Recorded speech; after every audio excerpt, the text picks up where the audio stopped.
Whenever you're ready. Great. So we have 7 children who range in age from 3 to almost 18. And our son Ander in the middle is 12 going on 13. I was homeschooling. I have an education background, but I was homeschooling the kids. The spring that he was going to turn 6, I brought him to the school district and had him assessed, and they said he has an unspecified learning disability, you know. And so they gave him an IEP, and they encouraged me to place him in a special kindergarten program for children who have learning language issues. That was really hard for him emotionally, actually, because he was the only one going out of the home, and he was gone all day. So he went from being home all day to going out of the home all day and feeling like something was wrong with him. So that was pretty heartbreaking for me as a mom. But he did begin to make some progress there. He had gone through almost 3 years of a very popular language learning phonics program. It was painful. We worked for probably 2 hours a day to get through a lesson, and there didn't seem to be any retention of anything that we were working on with him. I guess he was 11.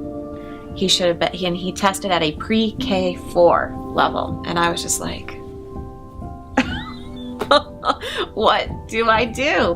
When you're 5, there's not a large amount of skills that you're supposed to have, a huge body of knowledge that you're supposed to have, because everyone is kind of here. But if you don't progress and the kids all around you are progressing, then your lack of skills becomes more noticeable. So as he got older, it became more and more apparent to us that it wasn't that we weren't doing any of these programs perfectly, but more just that there was something else going on that the program couldn't address neurologically.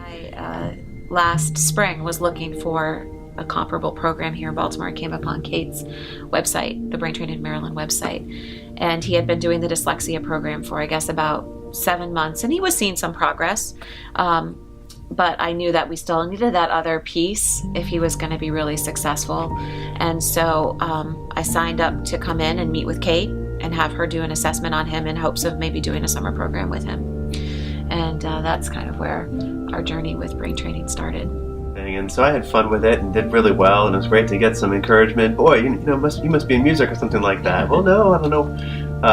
But then in contrast, to see Andrew do it and see him do so poorly was very indicative of the work that he had to do.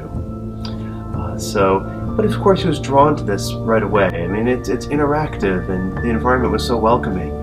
And so he looked forward to being a part of this. It wasn't intimidating for him. I think one of the things that we didn't expect is that he actually became a lot more self-confident and a lot more self-aware.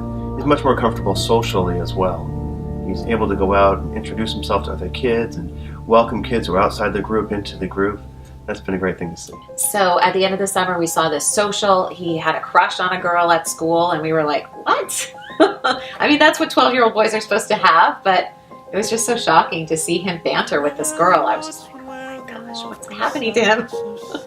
His natural extroversion is coming out more as a result of brain training. You know, that's all that's changed is the brain training. So we can say, you know, any progress we've seen is because of that, because we haven't done something different besides that. From the beginning of the school year, he is much more successful in reading tasks, can understand the way sentences are structured in ways that he never could before. And since doing this program, he's reading whole sentences, he's remembering the words that he read the sentence before.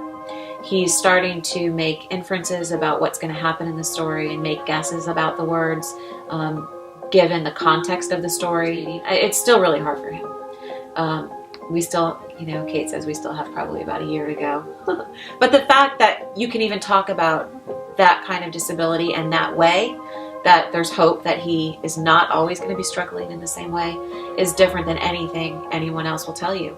The regular interventions for somebody with an auditory processing disorder, you know, don't involve healing at the end. You know, the regular prognosis is, okay, we're going to mic you to the teacher so you don't miss something. You know, that doesn't address the underlying issue in the child's brain. And we've always believed that the brain can be healed. You know, we've believed that this doesn't have to be permanent. That there are gifts that come with these differences or disabilities, but then there is also a downside to it that we want to address.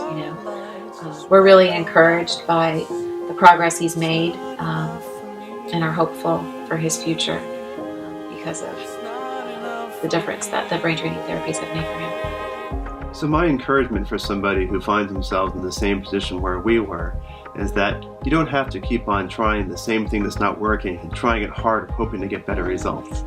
That there are alternatives out there. And we were so grateful to find Brain Training of Maryland and to find not only another option out there, but one that seemed to open up a whole new world of opportunities. And to hear Kate describe her methodology and what her goals were, and to be able to be so specific and articulate about that, convinced us that if we were not to give Brain Training of Maryland a try, then we'd be closing our eyes on a very significant opportunity.